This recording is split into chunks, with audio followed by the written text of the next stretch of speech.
It is Friday, July 4th, and happy July 4th, everybody. But that means the first week of NBA free agency has effectively concluded. So what we want to do here on today's show is look back at what has happened so far in the trade market and in the first week of free agency and give out grades for each respective team. I am Nic Rohloff. This is NBA Now by Chat Sports. And make sure you do subscribe because we've gone live for the first 4 days of free agency, and we are going to continue to bring NBA content that you need throughout the offseason. So join the channel and let's make a push for 413,000 subscribers. We'll go in alphabetical order here, which means the Atlanta Hawks are up first, and I have them with an A grade. There are 3 teams that I give an A grade out to this free agency and offseason period. Atlanta is one of them. They have made significant strides to become a better basketball team and really compete in the East. And I have them as a top 5 team in the Eastern Conference as we are currently looking at it. When you acquire Kristaps Porzingis, grab Nickeil Alexander-Walker on the mid-level, and then grab Luke Kennard to be a sniper off the bench, yeah, that's an A+ AA off season for me. I won't go A+. And then you factor in they went with Asa Newell as well. Porzingis, NAW, Kennard to round out Jalen Johnson, Risa Shea, Okongwu, Dyson Daniels, Trae Young. This team is absolutely contending in the Eastern Conference next year. Maybe I'm drinking the Kool-Aid, but that's what I believe. Boston Celtics, I'll go with a C+ for them. They traded away Porzingis. They traded away Jrue Holiday. They got underneath the second apron to free up a lot of money. They signed Josh Minott. Haven't really done much outside of that. I give them a C+ for getting underneath the second apron.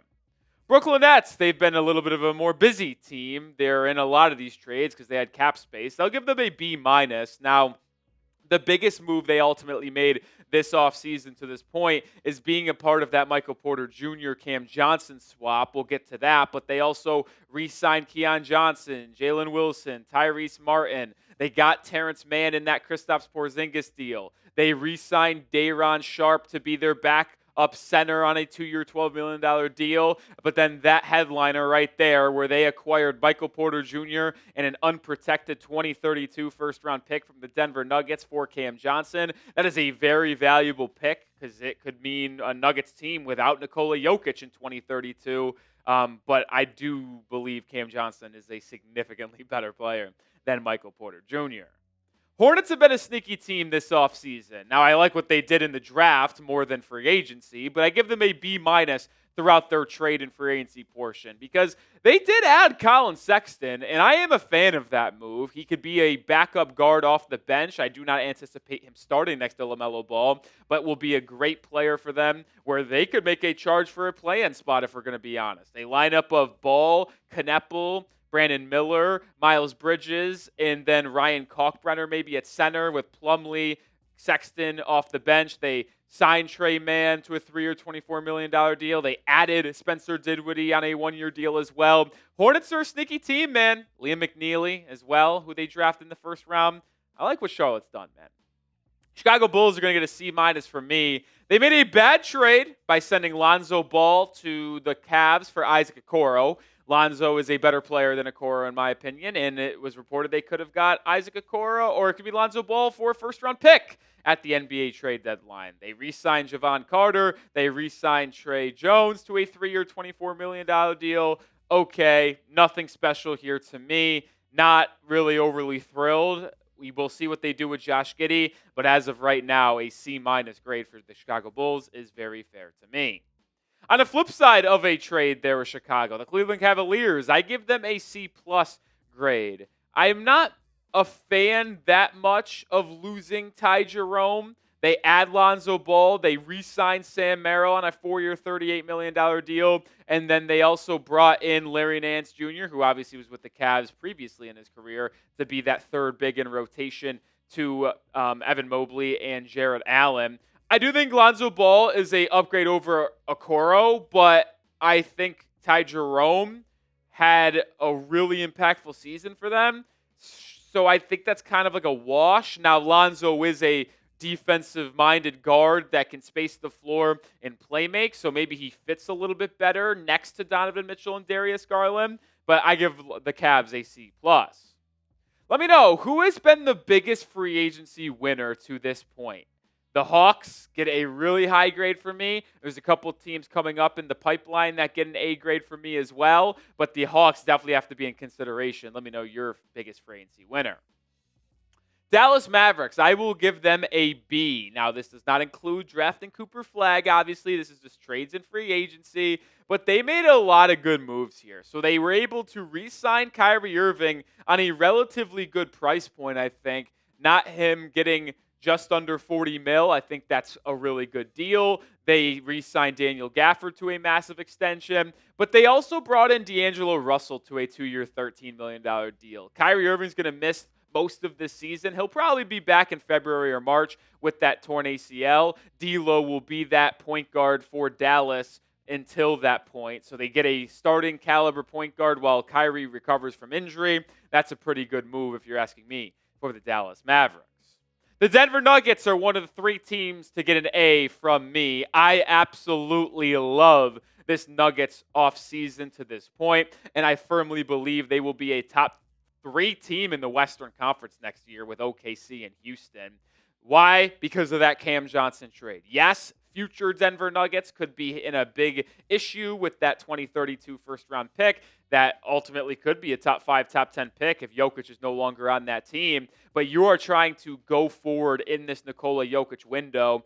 You add Cam Johnson, who is as equal as a three-point shooter to Michael Porter Jr., but he is infinitely better defensively. He is a better IQ player as well, so he will play more of a winning brand of basketball. You slot him into a lineup where it's now Jamal Murray, Christian Brown, Cam Johnson, Aaron Gordon, Nikola Jokic. Yeah, that is a very dangerous starting 5. You also add Bruce Brown and Tim Hardaway Jr. off the bench as good role players, good shooting players off the bench. Now, you do have a big issue with Jonas Valanciunas, who you traded for. He is going to go overseas. The Nuggets will ultimately get a mid-level exception if that deal goes final, which it is expected to do so. But the Nuggets getting these 3 guys to this roster, man, they're going to be dangerous next season. The Detroit Pistons get a B+ from me. I know people are going to be like, well, they lose Malik Beasley due to that gambling ongoing scheme, and it doesn't seem like they're going to re-sign him anytime soon. But I like the other 2 players they added to the roster. They re-signed big man Paul Reed to create that 3-man center rotation of Reed, Jalen Duren, Isaiah Stewart, but they replaced Malik Beasley in the aggregate with Duncan Robinson and Karis LeVert. I know they also lost Dennis Schroeder as well to the Sacramento Kings, but I would argue Duncan Robinson is a way better shooter than Malik Beasley, even though Beasley had a really good season last year. Duncan Robinson's gravitational pull is just way larger than Beasley's, although Malik is a better defender. But getting Karis LeVert to come off your bench as a scorer and play alongside Cade Cunningham is going to do wonders. I think LeVert is a better player than Dennis Schroeder, if I'm going to be completely honest. I'm not high on Schroeder. Shot 40% from the field last season. I don't think he's that good. So losing Schroeder and Malik Beasley, replacing them with LeVert and Duncan, to me is actually an upgrade. In my opinion, maybe it's a hot take, maybe it's not, but I think the Pistons get a B+ for what they've done. The Golden State Warriors get a C. They haven't done anything as of right now. They just let Kevon Looney walk, but they are expected to sign Al Horford. That certainly would move it up to like a B-, my opinion. We'll see what ultimately happens with Jonathan Kuminga, but as we stand here on Friday, July 4th, I can't give them anything other than a C. The third team to get an A in my book, the Houston Rockets. So the 3 teams that have won the offseason, in my opinion, the Rockets, the Nuggets, and the Atlanta Hawks. Now, the Rockets, who were the second best team in the Western Conference regular season last year, are likely going to do that again. They declined the team option on Fred VanVleet and re-signed him to a 2-year, $50 million deal. So they have Fred VanVleet under contract for $25 million over the next 2 seasons. He was supposed to have a $44 million player option. So good deal there. They re-signed Steven Adams to a 3-year, $39 million deal. They obviously made the big trade where they sent Jalen Green, Dylan Brooks, the 10th pick, and 5 second-round picks to grab Kevin Durant. You re-sign Jayshawn Tate, Jeff Green, Aaron Holiday, extend Jabari Smith Jr., and then also sign Dorian Finney-Smith from the Los Angeles Lakers. So you trade away Brooks for Kevin Durant. You get a Dylan Brooks replacement in Dorian Finney-Smith. You now have a front court of Alperen Şengün, Finney-Smith, and Kevin Durant, a backcourt of Amen Thompson and Fred VanVleet, Jabari Smith coming off of the bench. You still have Cam Whitmore at this point. He could be traded. You still have Tari Eason. You still have Reed Shepherd. You obviously also signed Clint Capella as well. This is a team that has really revamped the roster and made upgrades, kept some key guys, and now are expected to be a major contender in the West. Love what the Rockets did this offseason. I reminded you to subscribe earlier in the show. Make sure you are actually subscribed because we have you updated on NBA news, rumors, trades, and everything happening in free agency. Subscribe today and join the channel. Coming up in a couple of days, we'll have the top free agent targets left heading into week 2.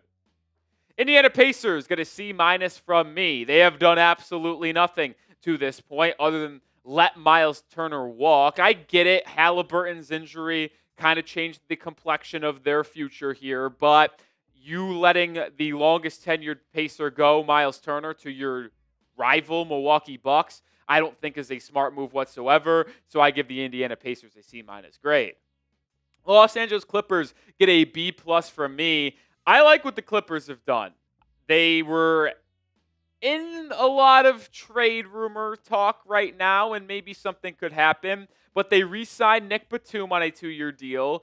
James Harden opted out of his player option and then signed a 2-year, $81.5 million deal with a player option after this season once again. But you also got Brook Lopez. You took him away from the Milwaukee Bucks. And I think one of the biggest holes on the Clippers roster this past season was when Ivica Zubac went to the bench. The Clippers had no interior presence. Drew Eubanks just wasn't that good. So you get Brook Lopez to be the backup to Zubac. He can also space the floor, protect the rim. The Clippers are going to be a very interesting team next year. If they could stay healthy, Harden, then obviously you have Zubac, Kawhi, Derrick Jones Jr., you have Powell, Lopez coming off the bench, like what the Clippers have really done here. Lakers, I give them a B. They have a lot of things going around them right now in the trade talk, whether it's Andrew Wiggins, LeBron James. We'll see if any trades ultimately come to fruition here. But after getting DeAndre Ayton on a 2-year, $16 million deal, I think that's as good as it gets. LeBron James obviously picked up his player option. You signed Jake LaRavia on the first day of free agency to a 2-year, $12 million deal to come off your bench. But then you found your starting center in DeAndre Ayton. You also re-signed Jackson Hayes. So now you have a lineup that looks like Luka, Reeves, fill in the blank at 3, LeBron, Ayton, with some bench pieces as well, and Dalton Connect. We'll see if he maybe starts if no trade happens, or maybe he's dealt away.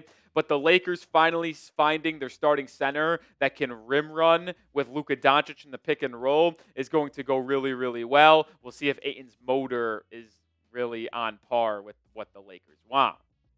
I give the Memphis Grizzlies a B+ here. And I know they traded away Desmond Bane, but I think they've done a lot of good things as well. And I'm a little bit bullish on what they actually accomplished. So they obviously get Kentavious Caldwell-Pope and Cole Anthony back in that trade. We'll see if Cole Anthony ends up playing for them. It sounded like Shams reported he will not be a Grizzly this upcoming year, but KCP could be a really good shooter off the bench. You extended Jaren Jackson Jr. You're able to retain one of the most underrated role players in the NBA in Santi Aldama, but you also stole Ty Jerome away from the Cleveland Cavaliers. I think a big position for the Grizzlies last year that they struggled with was their ability to play and score with Ja Morant not on the floor. Scottie Pippen Jr. really took an elevated role this past season, and maybe he does that again, but getting a 6th Man of the Year candidate in Ty Jerome to be that backup point guard for Ja Morant and maybe even play alongside Ja as a floor spacer, I think was a good signing for under $10 million per season. So I give the Grizzlies a B+. Miami Heat get a C grade. They haven't really done anything to this point. They've been mostly on the trade market. They re-signed Davion Mitchell to a 2-year deal. They executed the sign and trade with Duncan Robinson where he went to Detroit. They take back Simone Fontecchio. Nothing really going for Miami there. We'll see if they ultimately trade Wiggins or Terry Rozier. And we know they're interested in Damian Lillard and maybe even a Bradley Beal buyout. Milwaukee Bucks, I give them a C+. Now, they have been one of the more surprising teams in NBA free agency, as I alluded to a little bit earlier. They signed Myles Turner to a massive 4-year, $107 million contract, but they also retained a lot of their guys. They re-signed Bobby Portis on a 3-year deal. They re-signed KPJ, re-signed Taurean Prince, re-sign Gary Trent Jr. So they re-sign 4 of their key guys, and then they go out and make other moves with that Myles Turner deal. They bring in Gary Harris on a 2-year deal. They get Micic from the Hornets after he was traded from the Phoenix Suns. They get Jericho Sims to be a backup center as well. Now, the one reason why I'm going to give them a C+ and not a B- or a B or even better is because, well, they waived Damian Lillard to make the Myles Turner deal happen. And although I think Myles Turner is a fascinating player and will be good in Milwaukee, if you factor in that they needed to waive Dame and to make that Turner signing happen, he's getting paid $27 million per year. But when you factor in what they're paying Dame to not play for them, so Turner can, that makes Myles Turner essentially a $50 million player. Because Turner gets $27 million and Dame gets $23 million to not be on the team. So you add those together, it's $50 million, and it's just like, was doing that worth it? If Giannis said, go do that, or I'm requesting a trade, okay, it is worth it. But without knowing that for certain, you have to question why they would be willing to pay essentially Myles Turner $49-50 million a year.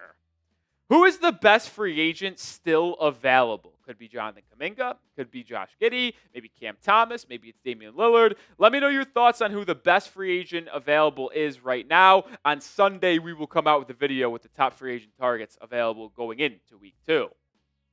Minnesota Timberwolves, I will give them a B- grade. They were in the Kevin Durant sweepstakes, ultimately didn't have anything go down there, but they re-signed a couple key guys, which is why I'll give them a B-. They were able to keep Naz Reid in Minnesota. Many people thought he could ultimately leave. He gets a $25 million per season contract, which is a solid deal for him. One of the best six-mans out there. Julius Randle re-signs on a 3-year, $100 million deal. And if I'll be honest, I think that's good value for Randle, even though I have been very skeptical of his ability to contribute to winning. Him getting about $33.3 million per season, I think is good value there for Minnesota. So they get Reed, they get Randle on good contracts. We'll see if they make any moves in the trade market, or it's going to be basically running it back without Nickeil Alexander-Walker. New Orleans Pelicans get a C+ grade for me. I just really am not that high on what they did this offseason. They traded McCollum for Jordan Poole. I'm just not in the business of employing Jordan Poole if it was me personally. They signed Kevon Looney, which doesn't make a lot of sense for me because it's going to take away from Yves Missi and Derek Queen reps. 2-year, $16 million there for Looney. A little bit confused by that. I give him a C+. I do like what the Knicks have done. They didn't have a lot of cap space, but they made it work. B+ grade. They obviously had Mike Brown as their new head coach. They picked up the team option on Ariel Hukporti, but they got Jordan Clarkson on the vet min after he was bought out from the Utah Jazz. They signed Ursan Yabusele to the taxpayer mid-level $5.6 million, and I think that is a really good deal. Yabusele was good for the 76ers last season. Him and Clarkson will provide the Knicks with some much-needed depth and punch off of the bench. Those two join Deuce McBride or Josh Hart as that top 8, top 9 in rotation for New York. So adding Clarkson and Yabusele were two big depth pieces that I like, so I'm giving them a B+. OKC Thunder get a B after winning the NBA title. They give SGA the max 5-year, $280 million extension. They re-signed A.J. Mitchell to an extension, and they re-signed Jalen Williams to a 3-year deal. They traded away Dylan Jones, but keeping their core and young guys intact is always going to be a big win, so I give them a B. Orlando Magic, I'm going to give them an A-. They're one of the rare teams that get into that A category for me. I love the trade of Desmond Bane. And I gave the Grizzlies a B+. I actually think it's a fine trade for both. And I know people thought Orlando might have overpaid for that because of all of the first-round picks sent. But KCP's contract was viewed as a negative asset, so they had to attach 1 first-round pick there. So it's essentially Cole Anthony and 3 first-round picks in the Desmond Bane vacuum of things. But Bane is going to provide the Magic with everything they needed. They needed more perimeter scoring and shooting. He will be able to do that. He complements Franz Wagner and Paolo Banchero so well. Backcourt of him and Jalen Suggs will be very aggressive defensively. Suggs improved last season. I love Desmond Bane. But you add a point guard in Tyus Jones who can really facilitate and run an offense as well to be your lead guard off the bench. I think the Magic addressed the thing they need to do the most, which is the perimeter and their guard rotation. I love what they did. I am a little bit skeptical of their center rotation still, but you see Wagner, Banchero, Bane, Suggs, Tyus Jones. I know we're not supposed to count the draft on this, but you get Jace Richardson as well. They drafted Noah Penda. I love what the Magic have done this offseason. 76ers get a C grade for me. They let Yabusele walk. They picked up the options were picked up, player options for Andre Drummond and Kelly Oubre. They signed Trendon Watford, and then they also had Eric Gordon come back on a deal. They didn't really do much for me. Do I like what they did in the draft a little bit and other things? Yeah, but free agency, I give it a C. B- grade for the Suns here. They finally get their centers, right? They trade for Mark Williams. They got Jalen Green and Dylan Brooks in that trade for KD. They drafted Kaman Malawach. So it's been a relatively solid offseason for Phoenix. We'll see what ultimately happens with the Bradley Beal stuff. Does he get bought out? He's certainly probably not going to get traded. But when it comes to the trade market and what they got back for KD, I think they should have got more, but it is what it is. But getting Mark Williams for the price they did is a good one as well. I'll give them a B-. Portland, I'll give them a C. They traded Anthony Simons for Jrue Holiday. Didn't really make any signings. They bought out DeAndre Ayton. It's not really keen on the direction of Portland right now. Give them a C.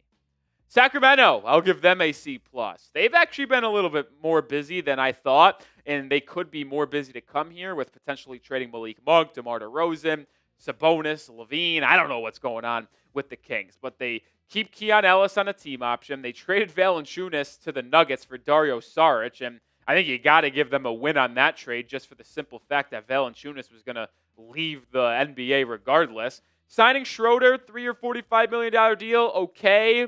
Starting point guard, I suppose. I kind of said my piece on Schroeder early in this video. I'm not the biggest fan of his, but getting Drew Eubanks as the backup center isn't the worst after he was waived for the Clippers. So not the best, not the worst free agency grade for the Kings. Spurs, I'll give them the B-. They made one move in free agency. They signed Celtics center Luke Kornet to a 4-year, $41 million deal. I was surprised that he got $10.25 million per season, but I really like Luke Kornet and think he could be a really good rotation player with an expanded role, which he did not have behind Porzingis and Al Horford for most of the season in Boston. He is going to be a terrifying player alongside Wemby or behind Wemby in San Antonio. I give him the B-. It was the only move they made, but it was a good one. Raptors, I'll give them a C-. I don't like them extending Jakob Poeltl. I just am not the biggest Poeltl guy personally. Gave him a 4-year, $104 million deal. Don't like that much. And then they also signed Sanju Mumamu. I don't know how to say his last name in full, if I'll be honest. So I give him a C-. Also give the Jazz a C-. They traded Colin Sexton and a second-round pick for Yusuf Nurkic. Why did they have to attach a pick to Sexton to get Nurkic? Doesn't make sense to me. Nurkic is horrible. Sexton could have been very valuable to a winning team. That trade just made no sense to me. They didn't really do much in free agency. That's why I give it a C-. Sexton and a second for Nurkic? Really? Don't get that. All right, Wizards get a B from me. They got rid of Jordan Poole. Big move for them to get him off their books. They get McCollum's expiring. They still have Middleton and Marcus Smart on expiring deals. They didn't really make any signings, but I like those trades that they did. Right there, getting McCollum, getting rid of Jordan Poole. So I give them a B. All right, I'll do it for this free agency grades video. Like I mentioned, we'll be back on Sunday with the top free agent targets available heading into week 2 of free agency. So subscribe and be on the lookout for that.